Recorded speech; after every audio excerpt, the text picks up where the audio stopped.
3 years ago, a serial killer terrified my small hometown. He was referred to as the Chase Pond Slasher.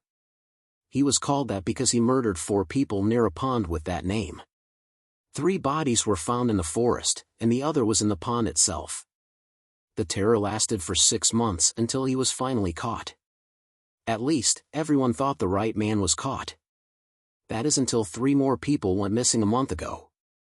All 3 were last seen around Chase Pond, but there's been no sign of any of them since. I live in Arkansas and have my entire 31 years of life. My town is basically in the middle of nowhere and boasts a proud population of just under 4,000. I work doing odd jobs as my dad taught me a wide range of skills growing up. My favorite of these skills is scuba diving. I've dived in the ocean as well as many lakes, ponds, and rivers. I've recovered bodies and sunken objects, repaired dams, and various other tasks that gained me a solid payday. I was the one who found the body in Chase Pond about 2.5 years ago, and it traumatized me a bit. The brutality was something to behold. I swore to myself I wasn't going to dive in that pond anymore. It just has an unsettling aura to me now. The whole area makes me feel sick. That all changed when I heard 3 people had gone missing near the pond. A woman and a couple, all of which were in their early 20s. The surrounding area and the pond were searched but nothing was found, and now people are panicking. Everyone believes the Chase Pond Slasher is back, and the wrong man was caught. Unfortunately for me, I know something everyone else doesn't, and it means I'm going to have to get back in the waters of the infamous pond. There aren't any other divers who live anywhere near here, so no one else besides me searched the pond when the original murders took place. It sounds like this time they brought someone in to look, as I made it clear to the police I couldn't do it again. He didn't have any luck, so authorities moved on to the woods pretty quickly. The only problem is the pond is so murky and deep, I don't believe an outsider would be able to search it thoroughly enough in the time frame he had. For some reason the search was only about a day and a half. The police chief told me they moved on so fast because they had reason to believe the missing people were somewhere in the forest. I asked him what they found that made them think that, but he refused to tell me. I know the chief well. His name is Silas and he's been a family friend my whole life. After pressuring him some, he eventually admitted to me that the diver had to leave because a bus went off a bridge outside of Little Rock. I heard about it on the news. It's a really awful situation. 8 people are presumed to be deceased. They needed all the help they could get, so the diver left with a promise he would return. 2 weeks have passed since he had to leave, and there hasn't been any update on when he's coming back. I even thought about going myself, but I know I'm needed here now more than ever. The story about the missing people likely being somewhere in the woods was completely made up. Police just want to calm everyone down as much as they can. The amount of fear and anger has been insane. They've been under constant pressure to turn up something, and since there's only about 15 of them, it's been very difficult. I know there are people here who are more than willing to take the law into their own hands if they don't. The truth is they haven't found any evidence in the forest, not even the smallest bit. Silas, or C, as everyone calls him, said they could easily still be out there. The search certainly isn't ending anytime soon. Although, he did confide in me that he believes the missing people are probably somewhere in the pond. It took me 5 days to find the body last time, and it wasn't even hidden at all. There was a cinder block tied to each leg, and he was floating off the bottom right in the middle.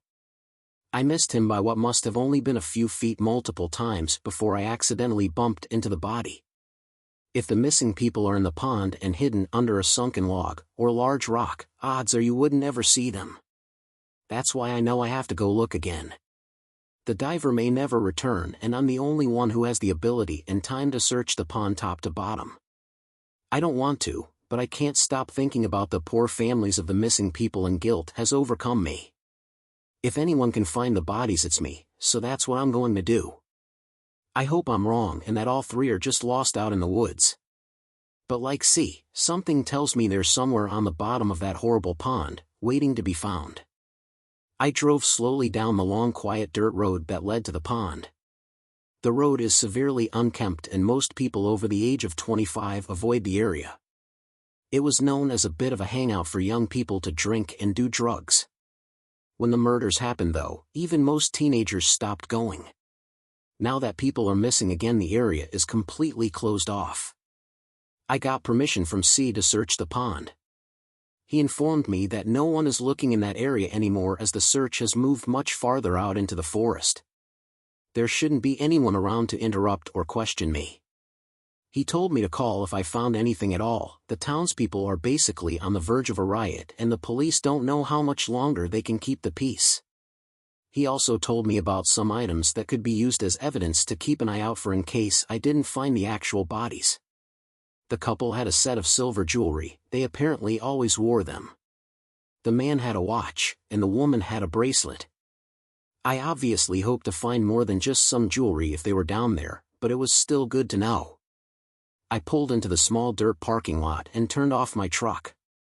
From here it's another 10 minutes to get to the pond on foot. As I expected, no one appeared to be around. I pulled my scuba gear out of the bed of the truck and humped it down the path until I saw the clearing and the pond came into view. It wasn't even a particularly wide pond, but it was surprisingly deep, up to 60 feet in the middle. I could already tell the water was incredibly murky, just like how I remembered it. I set my gear next to the remnants of an old dock and thought about the slasher. I probably should have brought someone with me to watch my back while I'm submerged, but I didn't want to involve anybody else in this grim affair. I figured too, even if he was out there, the odds he would attack me in broad daylight seemed incredibly slim. I had my gun in the glove box of my truck, which did at least make me feel a bit better. I got my gear on and sat on the edge of the dock with my legs dangling in the water. I glanced around the clearing to see if I could spot anything in the thick forest, but I didn't notice any movement. I turned my attention back to the water and even a few feet away I could only see a couple inches under the surface.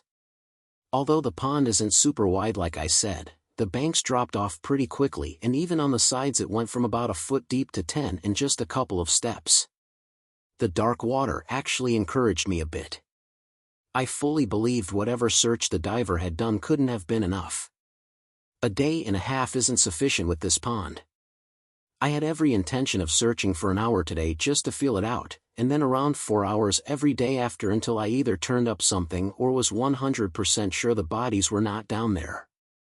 I glanced around the woods one last time and then took a deep breath before I plunged myself into the cool water.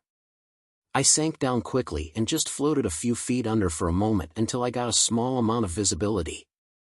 It still wasn't much. I knew well enough it wasn't going to get any better though. I began to swim and survey around the sides of the pond. I was only about 2 feet under, and my plan was to do the top of the perimeter today, and then over the next few days go deeper. Basically, make a big circle, and then slowly bring the circle tighter and tighter until I had searched the entire body of water. I shivered some remembering the body in the middle as the image still appears in my restless brain quite often. Like I said, I've recovered bodies before, but none of them had been mutilated like that poor man. I shook the image out of my head and continued scanning what was visible. I kept my right hand on the steep bank and slowly made some progress around the pond. I only spotted small fish, and what looked like some holes in the bank that I planned to check out once I had finished with the rest of the pond. The holes on the side of ponds and rivers were really common here and usually contained fish, crawfish or turtles. After 50 minutes I saw that I was low on air. My tank held just under an hour's worth. The most excitement I had in that time frame was seeing a large snapping turtle swimming above me. I climbed out of the cloudy water back onto the dock and checked my surroundings. There was no one around still, which I expected. I figured I had probably searched under 5% of the pond, and I knew this wasn't going to be over quickly. The bodies could easily still be down there. I wasn't even close to making any kind of conclusion yet.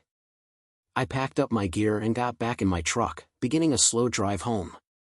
Quite frankly, I just wanted to go back so I could get my search over with and my conscience cleared. I didn't know if I wanted to find the bodies or not. I was positive that I had to know for sure one way or another. The families needed closure if they were in the pond. It scared me more to think that they were down there, but if I didn't find them no one would ever know. They would just decompose, forgotten by the world and not able to gain any peace in death. I couldn't live with myself if I let that happen. I woke up early the next morning and made the drive to that excuse for a parking lot. I arrived back at the dock hauling 2 of my 4 tanks and then returned to my truck for the last 2. I slowly got my gear back on and let out a deep sigh as I scanned the tree line, but no sign of movement. I reluctantly turned my gaze down to the water and imagined what horrors the day could bring. I lowered myself in and once again began scanning the sides, but this time a bit deeper. I still wasn't quite at the bottom, but I could occasionally see it through the brown water. Once again, I didn't see much except for some fish and a few more holes in the bank. I was going to check out 7 of the bigger holes I had seen that could maybe fit a body. I just wanted to wait until I had looked everywhere else. The thought of squeezing myself headfirst into those openings terrified me, and on some level, I hoped I'd find the bodies before having to do that. I felt bad thinking such an awful thing, but I still did either way. I finished my search for the second day and figured I'd now covered about 15% of the whole pond. It was slow moving. I had come up to replace my tanks 3 times. I was at least sure the areas I had checked were empty. I was exhausted too. I was ready to go home and take it easy until tomorrow. I packed up my gear and was about to head down the path, when something on the other side of the water caught my eye. It took me a second to register what it was, and to my surprise it was a man. He was just standing in the tree line staring at me, and I immediately felt on edge. Before I could yell anything to him, he turned around and walked back into the forest. I hurried down the path and relaxed some once I was inside my truck. I left 2 of my tanks behind as I just wanted to get out of there as quickly as possible. I figured the man was probably just some hiker, but the chance it could be the slasher really disturbed me. It was crazy to think that I may have just seen him, and I debated calling the police. But I reminded myself that I had no actual reason to believe it was him other than the fact he was near the pond. For all I knew, it could have even been the missing man. I thought for a few minutes in my truck about whether I should go after him, call the police, or just wait. I opted to wait until I was done searching the pond. If I called the police, it would cause even more panic and would likely be for nothing. If I went after him, there were countless scenarios that could occur. I figured too, why would the missing man just be hanging out in the forest, so I assumed it wasn't him at least. The smartest option seemed to be to rule out the pond, and if I saw the man again, then it would be time to inform the police. I turned on my truck and drove away feeling conflicted and uneasy. I arrived back home and napped for the rest of the day. I went to bed early and woke up as soon as the sun rose and prepared myself for the longest day yet. I had covered less than 1/6 of the pond using 5 total tanks and decided to bring another 5 just for today alone. 4 tanks a day was usually my limit, but I wanted this to be done with. My goal was to get over a quarter of the pond searched total. I pulled into the parking lot much more wary of the potential that the slasher was actually out there. I kept my eyes on the woods as I walked to the clearing and set down 2 of my 5 tanks. I didn't feel like going back for the rest until I needed them, so I left the other 3 in my truck. My arms were so sore from the past 2 days, and scuba tanks are much heavier than most people realize. The 2 empty ones from yesterday were still where I left them, which put me at ease a bit. I scanned the trees around the pond more intently, but thankfully I didn't notice anything. I got all my gear on and took my traditional deep sigh before I lowered myself into the water. It felt murkier than usual, but I think I was just nervous. I was going to scan the bottom around the sides and then, if I had time, begin to explore the middle some. At the top it was easy to rule out spots, but the deeper I went the search became slower and much more difficult. I gradually pushed my way through the water and once again I only saw some fish. After 40 minutes, when my air was about 2/3 of the way empty, I spotted a large log that was resting on the bottom against the side. I examined the log for a few minutes but didn't find anything of note. It had some crawfish inside, but that was about it. I began to move on, but I quickly stopped when I noticed something off to the left. It was another hole. I had seen a lot, but none were nearly as big as this one. It was about a foot from the very bottom and absolutely huge. 2 grown men would have been able to swim inside at the same time, and I hesitated for a moment, marveling at its sheer size. If someone was going to hide some bodies and had the means of staying underwater for a long time, this would be the perfect spot. I just slowly paddled in place staring at the pitch-black opening to the tunnel. I wanted nothing more than to move on and leave it alone, but I couldn't. I approached the opening and with yet another deep sigh, pushed my way inside. I turned my flashlight on as I could see next to nothing without it. In the main part of the pond, I didn't use it much. It just kind of made my view choppier. I only occasionally flipped it on in certain sections. However, this was a whole different story. Without it I would have been in total darkness. I was a bit in awe of how much room there was as I moved farther in. I had about a foot of space below me and almost 2 above. I had never noticed this tunnel before. I have no idea why it was so big. I assumed it could have connected to a cave and the entrance to the pond opened up at some point. We have a lot of caves around here and it wouldn't surprise me at all if one was attached to the pond. I was about 15 feet in before I began to be able to make out the back wall. It was comprised of a large pile of rocks and seemed to confirm it did lead into a cave, but the ceiling had collapsed at some point blocking the rest of the tunnel. I examined the floor for a few minutes, but I only saw mud and a thick layer of leaves and rocks. I was about to turn around with a huge sense of relief, but something reflected off my flashlight in the far back corner that I had missed on my first glance. I swam over and realized it was what appeared to be a silver bracelet. My blood ran cold. It looked just like the one C had described. I picked it up and pushed around some of the rocks and leaves next to where it sat. I scanned the area more carefully, my flashlight shaking in my hand. To my horror, what looked like a human skull came into view. I felt the bracelet slip out of my numb trembling hand. It was in fact a human skull broken into 3 pieces as well as what appeared to be a vertebra. I was convinced it had to be the remains of the woman and the other 2 were probably here as well. I was almost out of air, so I didn't have any more time to look. This was enough for the police to get involved though. They could bring in more divers and scour the whole tunnel. I felt disgusted but also a bit relieved. I had solved the mystery, and the families could have some closure at least. My thoughts were broken by the sudden strange feeling that someone was behind me. I could just sense a presence, so I slowly turned around and raised my flashlight. What I saw will never leave my nightmares. It wasn't a human being, certainly not the slasher. What it actually was is still hard for my mind to accept as real. I stared in horror, locking eyes with the biggest catfish I've ever seen. It was about 10 feet away and I could only make out some of its face, but it blocked most of the tunnel and had eyes the size of hockey pucks. I froze in terror waiting for the behemoth to do something, but it just floated there looking at me. I checked my dive watch. I was down to under 5 minutes of air, and I began to really panic.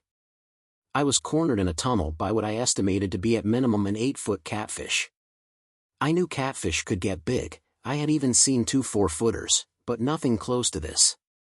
I didn't know what to do, but adrenaline began to take over. I couldn't just stay here and wait. I didn't have time. It wasn't moving, and if I didn't, I was going to drown.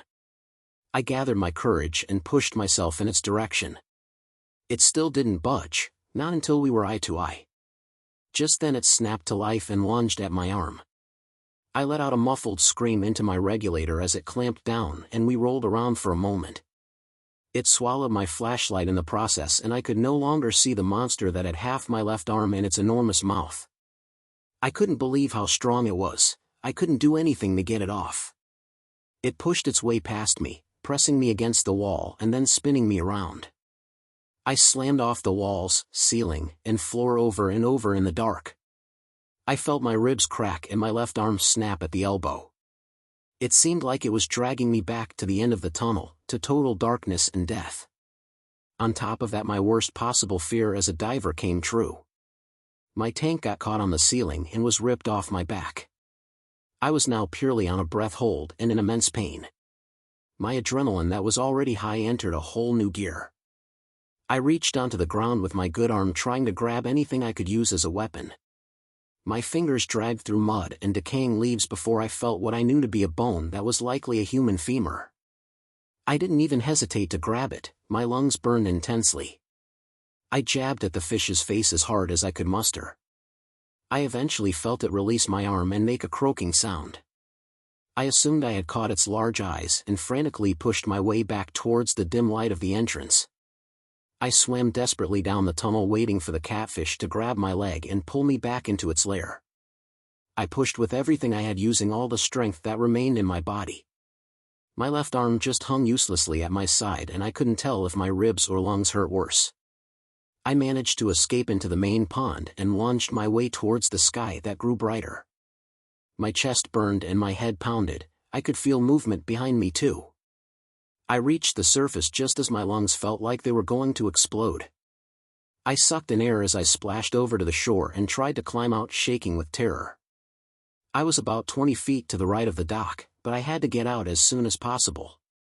The bank was too steep though, and I couldn't pull myself up with just my right arm. I clawed against the soft mud hopelessly, expecting to feel my legs pulled out from beneath me at any moment. Just then a man appeared and grabbed both of my arms, pulling me onto the bank. I screamed as intense pain shot down my left arm. I made sure both my legs were out before I glanced back, and from a few inches below, I could just barely make out the catfish looking at me. It had followed me up to the surface, and if I had been in the water any longer it would have gotten me. I could see its blood floating above its unnervingly large eyes. It seemed to stare at me for a few moments, before it slowly faded away back into the depths. I scrambled up to my feet and stumbled about 10 feet away from the pond before I allowed myself to fall onto my back, taking the deepest breaths of my life. The man walked over with a concerned look on his face. "Are you all right? What are you doing in the pond?" I relaxed some and focused my attention on the kind-looking older man. I was still on edge and ready to defend myself if need be. It was the same guy from yesterday.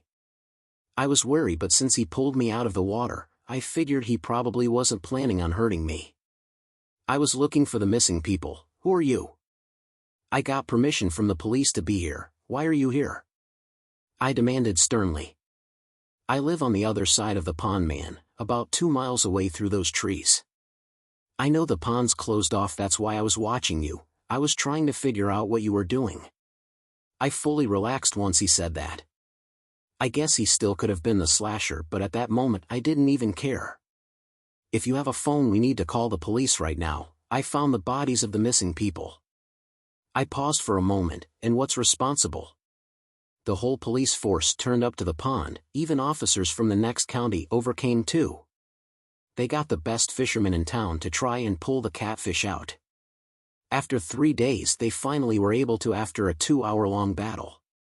It took 5 men to get it onto shore. It was by far the biggest blue catfish ever recorded. It was almost 9 feet long and weighed 274 pounds. For scale, the previous record in Arkansas was 116 pounds. It had abnormally large eyes for a catfish, and its coloration was unusual as well.